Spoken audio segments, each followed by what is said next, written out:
आपकी परीक्षा के दृष्टिकोण से एक महत्वपूर्ण विषय है और ये दूसरे पेपर के अंतर्गत सेकंड पार्ट में शामिल है। अब वर्तमान समय में 150 नंबर का है। उसमें कुछ टॉपिक ऐसे भी हैं जो समाजशास्त्र के दृष्टिकोण से महत्वपूर्ण माने जाते हैं, क्योंकि परीक्षा में वो टॉपिक ऐसे हैं जिनसे क्वेश्चन आने की संभावना लगातार है और उसके बारे में कंटेंट जो है वो अवेलेबल नहीं हो सकता आपके पास में, या आपके पास अवेलेबल नहीं है।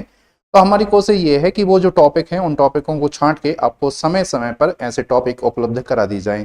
आज की क्लास में हम सोशियोलॉजी के एक टॉपिक को समझेंगे और सोशियोलॉजी की जो थर्ड यूनिट है, जो पेपर सेकंड पार्ट भी थर्ड यूनिट, उसका टॉपिक है ग्रामीण समाज के अध्ययन के उपागम। इस बारे में हम समझने का प्रयास करेंगे कि उपागम कितने तरीके से हो सकते हैं। उपागम कहने का मतलब एक दृष्टिकोण भी होता है, उपागम कहने का मतलब नजरिया भी होता है और उपागम कहने का मतलब एक पद्धति भी होती है।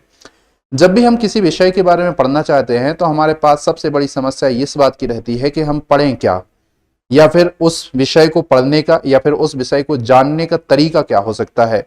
हम किस तरीके से उस विषय को या फिर उस परिस्थिति को समझने का प्रयास करें ताकि उस परिस्थिति के बारे में या उस परिस्थिति की किसी घटना के बारे में हमें संपूर्ण रूप से समझ में आ जाए। उदाहरण के तौर पर अगर आप किसी विषय को पढ़ना चाहते हैं, जैसे आप चाहते हैं कि आप पॉलिटी पढ़ें, तो पॉलिटी को पढ़ने के लिए आपके पीछे 3-4 प्रकार की समस्याएं उत्पन्न हो सकती हैं। एक, पॉलिटी किस समय से पढ़ी जाए। दूसरी, पॉलिटी को क्यों पढ़ा जाना चाहिए। तीसरी बात है कि पॉलिटी का कितना वेटेज है। अगर आप पॉलिटी को पढ़ते हैं तो पढ़ने का तरीका क्या होना चाहिए, क्या उसको रट लेना चाहिए या फिर उसको लिख लिख कर पढ़ना चाहिए। तो जो भी तरीका आपको बेहतर तरीके से समझ में आता है और वो तरीका जिस तरीके से आप पॉलिटी को पढ़ते हो, जो आपकी समझ को बेहतर बनाता है, उस विशिष्ट तरीकों को ही उपागम के नाम से जाना जाता है या फिर दृष्टिकोण के नाम से जाना जाता है। जब ग्रामीणवाद की उत्पत्ति हुई तो ग्रामीणवाद की उत्पत्ति के समय वैज्ञानिकों में या फिर समाजशास्त्रियों में सबसे पहला इसी बात को लेकर संदेह था कि हम ग्रामीण समाज का किस तरीके से अध्ययन करें। ग्रामीण समाज को जानने का या फिर ग्रामीण समाज में अनुसंधान करने का तरीका हमारा क्या होना चाहिए, और इसके लिए अलग अलग समाजशास्त्रियों ने अलग अलग तरीके खोजे हैं, जिसके कारण से ग्रामीण समाज में अध्ययन या ग्रामीण समाज में अनुसंधान और ग्रामीण समाज के अध्ययन को सरल बनाया जा सका है। ऐसे ही कुछ उपागम है जो हम आज की क्लास में डिस्कस करेंगे। तो टॉपिक शुरू करते हैं और टॉपिक का नाम ग्रामीण समाज के अध्ययन के उपागम। अलग अलग समाजशास्त्रियों ने अपने अपने दृष्टिकोण से ग्रामीण समाज का अध्ययन किया है और उन समाजशास्त्रियों ने ग्रामीण समाज का जो अध्ययन किया है उस अध्ययन को दृष्टिकोण में रखते हुए या फिर उस अध्ययन को केंद्र बिंदु में रखते हुए हमने उपागम या फिर अध्ययन के तरीके या फिर उनके दृष्टिकोण को कई भागों में बांट लिया है। जैसे उदाहरण के तौर पर ग्रामीण समाज का अध्ययन या फिर उसमें अनुसंधान करने का एक तरीका ऐतिहासिक उपागम भी है। दूसरा, उसका एक अध्ययन का तरीका तुलनात्मक उपागम भी है। तीसरा, अध्ययन करने का तरीका संरचनात्मक प्रकार्यात्मक उपागम भी है। चौथा, संघर्षात्मक उपागम भी माना जाता है। पांचवा, व्यवहारात्मक उपागम है और छठवां व्यवस्थात्मक उपागम माना जाता है। ये 6 प्रमुख उपागम हैं जो ग्रामीण समाज का अध्ययन करते हैं। इसके अलावा कुछ छोटे उपागम और हैं, तो जो नोट्स वगैरह रहते हैं उनमें हम उन चीजों को मेंशन कर देते हैं। अब चूंकि छोटे उपागम है इसलिए उसका डिस्कशन हम अभी फिलहाल यहाँ पर नहीं कर रहे हैं।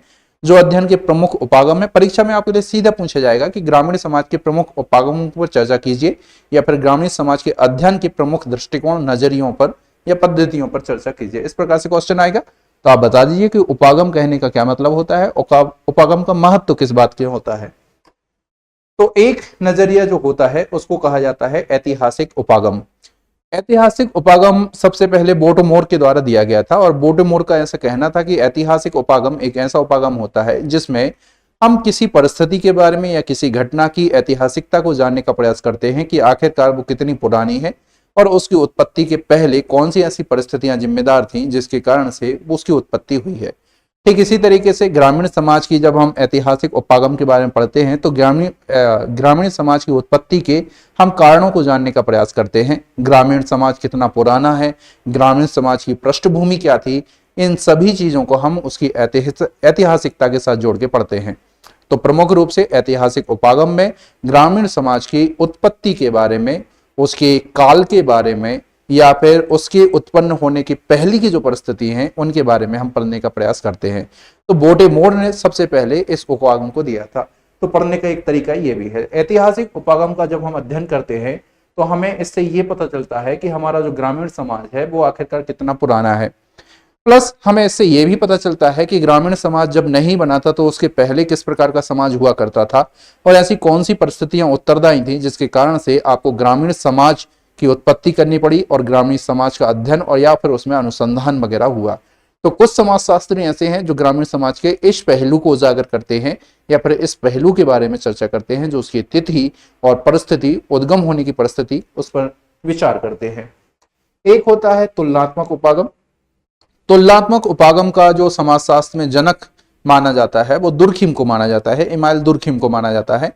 इन्होंने आत्महत्या का पहले सिद्धांत दिया था और आत्महत्या के सिद्धांत के माध्यम से इन्होंने एक व्यक्ति की दूसरे व्यक्ति के साथ तुलना की, उनकी मानसिकता की तुलना की कि आखिरकार एक व्यक्ति क्यों आत्महत्या नहीं करता और दूसरा व्यक्ति क्यों आत्महत्या कर लेता है। तो इस तरीके से दो व्यक्ति अलग अलग परिस्थितियों में रहते हैं या फिर एक समान परिस्थिति में रहते हैं, उसके बावजूद भी एक व्यक्ति आत्महत्या करने के लिए प्रेरित हो जाता है जबकि दूसरा व्यक्ति उसी परिस्थिति में रहते हुए आत्महत्या नहीं करता।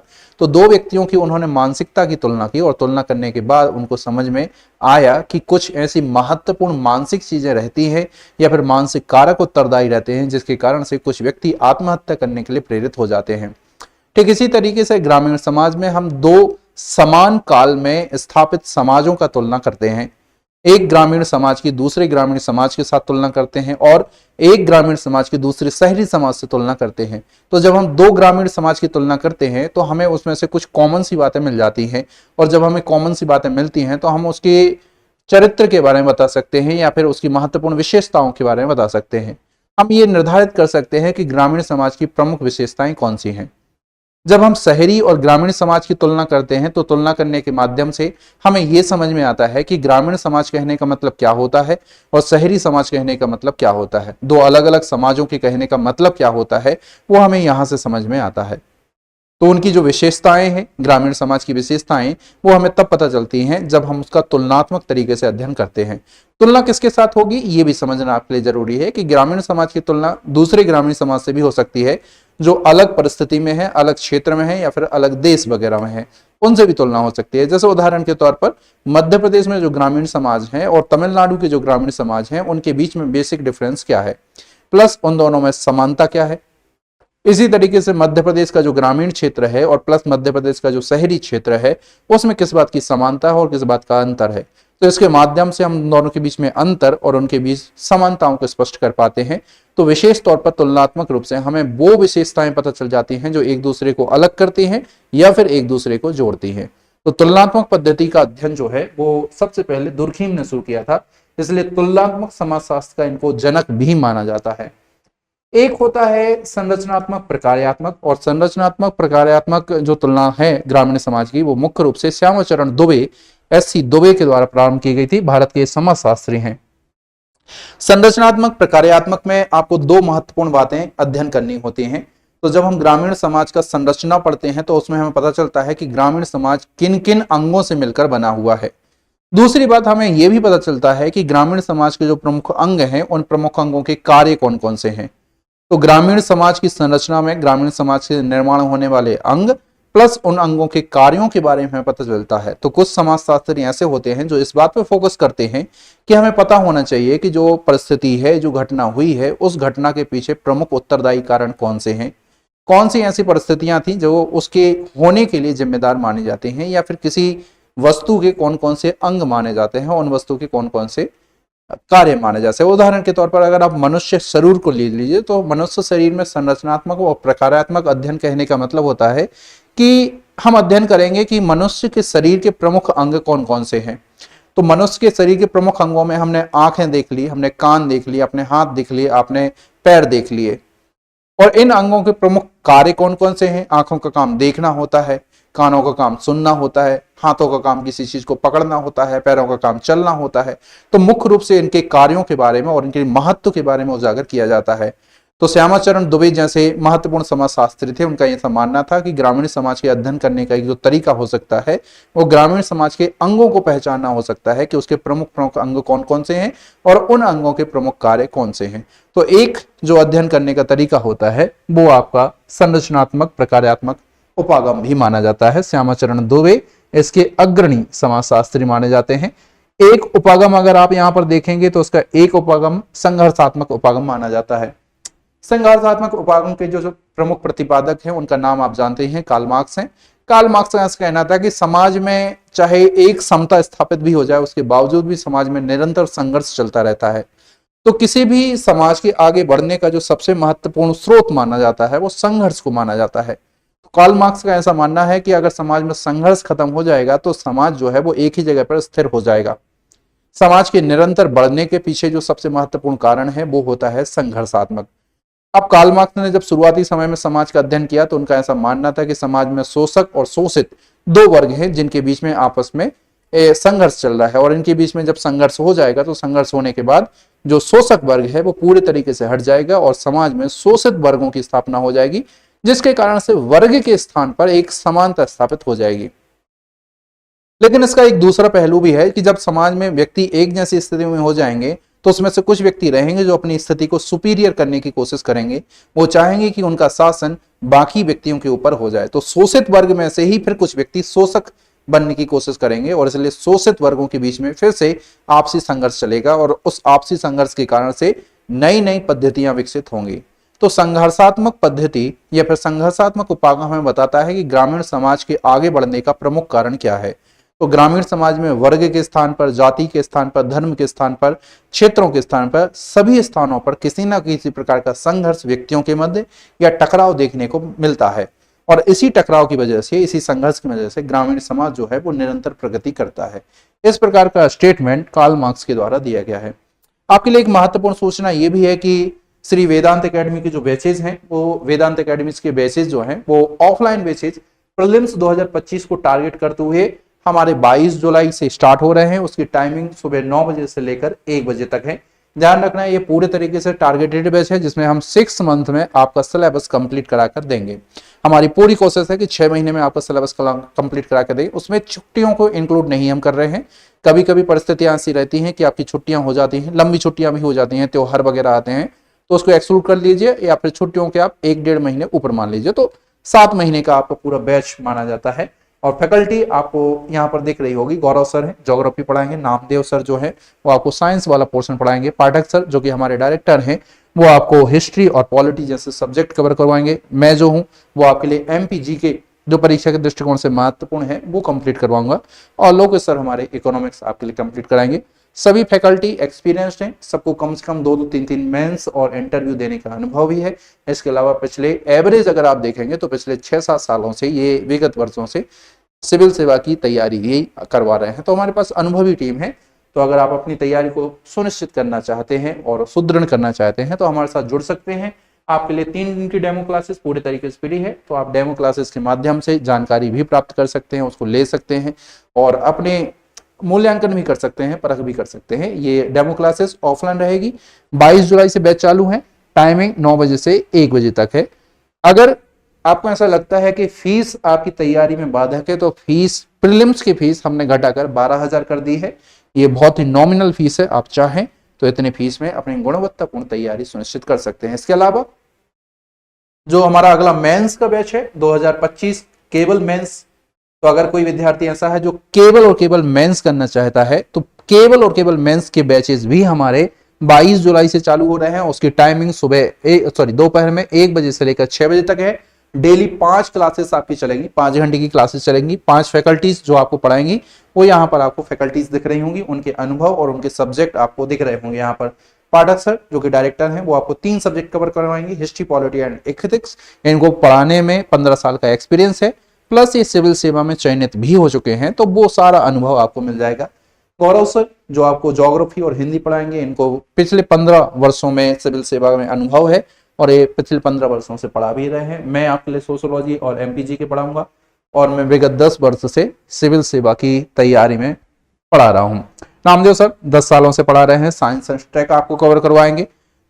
लोकेश सर इकोनॉमिक्स और ऐसे वाला पोर्शन आपको करवाएंगे और पिछले 7 सालों से ये सिविल सेवा के क्षेत्र में अध्यापन करवा रहे हैं। फीस अगर आप देखेंगे तो 20,000 रुपए है। अभी फिलहाल ये ऑफलाइन में चालू होगा। अगर कोई व्यक्ति इसको ऑनलाइन परचेज करना चाहता है तो हमारे ऑनलाइन बैचेस भी आपके लिए अवेलेबल हैं। आपको करना कुछ होगा, उसके लिए आपको प्ले स्टोर पर जाना पड़ेगा और श्री वेदांत एकेडमी के ऐप को डाउनलोड करना पड़ेगा। उसमें सभी प्रकार के कोर्सेज हैं, बहुत नॉमिनल फीस में आप उस बैच को ज्वाइन कर सकते हैं अगर आप ऑनलाइन बैच ज्वाइन करना चाहते हैं तो। ध्यान रखिए मेंस की 20 जो ऑफलाइन में है वो 20,000 के आस 20,000 है और प्रीलिम्स की जो फीस है वो 12,000 है। तो बहुत नॉमिनल फीस में आपको ये चीजें हो रही हैं। केवल मेंस, इसमें प्रीलिम्स शामिल नहीं है, केवल मेंस 20,000 में और प्रीलिम्स अगर आप देखेंगे तो वो 12,000 में है। ठीक है, तो ये हमारे बैचेस हैं ऑनलाइन, सॉरी ऑफलाइन के बैचेस। ऑनलाइन अगर कोई लेना चाहे तो वो भी अवेलेबल है। याद रखिए डेट को 22 जुलाई से है। टाइमिंग मेंस की 1 बजे से 6 बजे तक है और प्रीलिम्स की आपकी सुबह 8 बजे से लेकर 1 बजे तक रहेगी, नहीं 9 बजे से लेकर 1 बजे तक रहेगी। ठीक है, तो ये आपके लिए जानकारी है। तो अगर आप इच्छुक हैं या फिर आपके कोई परिचित हैं जिनको आप चाहते हैं कि सजेस्ट करना चाहें तो उनको भी आप सजेस्ट कर सकते हैं। एक व्यवहारात्मक उपागम है और व्यवहारात्मक उपागम को आमंड और दहल के द्वारा दिया गया था। व्यवहारात्मक उपागम में मुख्य रूप से जो व्यक्ति रहते हैं या फिर ग्रामीण समाज के जो सदस्य रहते हैं उनके व्यवहारों का अध्ययन किया जाता है। तो आप कह सकते हैं कि उसमें व्यवहार का अध्ययन किया जाता है। विशिष्ट परिस्थिति में कोई व्यक्ति किस प्रकार से व्यवहार करता है, यह व्यवहारात्मक उपागम के अंतर्गत डिस्कस किया जाता है। ग्रामीण समाज में जो व्यक्ति रह रहे हैं उन सभी की परिस्थितियां अलग अलग होंगी, उनकी जातियां अलग अलग होंगी, उनके धर्म अलग अलग होंगे, उनके क्षेत्र अलग अलग होंगे, उनका आर्थिक स्थिति अलग होगी। हर व्यक्ति अलग अलग परिस्थिति में किस तरीके से व्यवहार करता है, ये व्यवहारात्मक उपागम का मुख्य क्षेत्र माना जाता है। इसमें चाहे शोषक हो तो उनका भी व्यवहार हम दर्ज करेंगे और जो शोषित हैं उनका व्यवहार भी इसके अंतर्गत दर्ज किया जाता है। और एक होता है जो व्यवस्थात्मक उपागम के तौर पर जाना जाता है। व्यवस्थात्मक उपागम लगभग संरचनात्मक प्रकार्यात्मक के मिलते जुलता ही, इसमें अंगों का व्यवस्थित अध्ययन किया जाता है।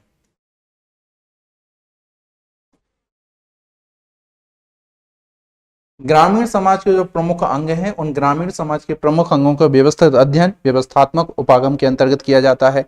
संरचनात्मक प्रकार्यात्मक में आप उनके अंगों की पहचान करते हैं प्लस उनके अंगों के कार्यों की पहचान करते हैं, जबकि व्यवस्थात्मक उपागम में जो ग्रामीण समाज के अंग रहते हैं उनके बारे में डिटेल डिस्कस किया जाता है, डिटेल रूप से रिसर्च और अनुसंधान भी की जाती है। तो ग्रामीण समाज के अध्ययन की अगर आप प्रमुख उपागम की चर्चा करेंगे तो आपको प्रमुख उपागम इतने तरीके से मिल सकते हैं। एक बार आप देख लीजिए।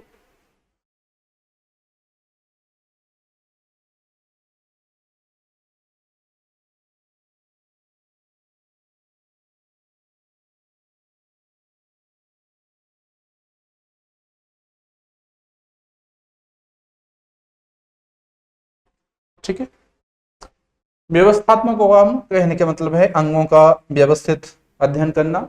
जो अंग हैं प्लस उन अंगों का आपस में क्या संबंध माना जाता है, ये व्यवस्थात्मक उपागम है। इसको दुर्खीम ने सबसे पहले अध्ययन किया था। इसमें एक और आप लिख सकते हैं रेडक्लिफ ब्राउन।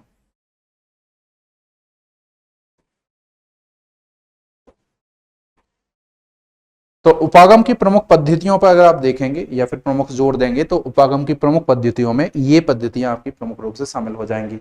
एक बार फिर से हम समराइज करते हैं, इसको संक्षेप में पढ़ते हैं। ऐतिहासिक उपागम के अंतर्गत मुख्य रूप से उसकी ऐतिहासिकता का वर्णन किया जाता है, उसकी उत्पत्ति के बारे में कितनी पुरानी है या फिर उसकी उत्पत्ति होने की जो परिस्थितियां हैं उसके बारे में अध्ययन किया जाता है। तुलनात्मक उपागम में हम दो ग्रामीण का अध्ययन करते हैं या तुलना करते हैं और ग्रामीण और शहर की तुलना करते हैं, जिसके कारण से हमें उनकी विशेषताओं के बारे में पता चल जाता है। ग्रामीण शहर के मध्य जो अंतर की बिंदु हैं उसके बारे में भी हमें पता चलता है। संरचनात्मक प्रकार्यात्मक में ग्रामीण समाज के अंग और उन अंगों की प्रमुख कार्यों के बारे में हमें पता चलता है। संघर्षात्मक उपागम में हमें ग्रामीण समाज की प्रगति के स्रोत का पता चलता है कि ग्रामीण समाज की निरंतर प्रगति करने के पीछे कारण जो है वो संघर्ष को माना जाता है, जिसमें वर्ग संघर्ष प्रमुख रूप से उत्तरदायी होता है। व्यवहारात्मक उपागम में ग्रामीण समाज में निवास करने वाले सदस्यों के व्यवहारों के बारे में प्रमुख रूप से अध्ययन किया जाता है। विशिष्ट परिस्थिति में विशिष्ट समय में उनके द्वारा जो व्यवहार किए जाते हैं उसका अध्ययन व्यवहारात्मक उपागम में किया जाता है। व्यवस्थात्मक उपागम में मुख्य रूप से अंगों का व्यवस्थित अध्ययन किया जाता है। प्रमुख अंग कौन से हैं, उन अंगों का आपस में क्या संबंध है, इस बात का अध्ययन व्यवस्थात्मक उपागम में किया जाता है। इसका सबसे पहले प्रयोग जो है वो मानव शास्त्र और ग्रामीण समाज में ही किया गया था।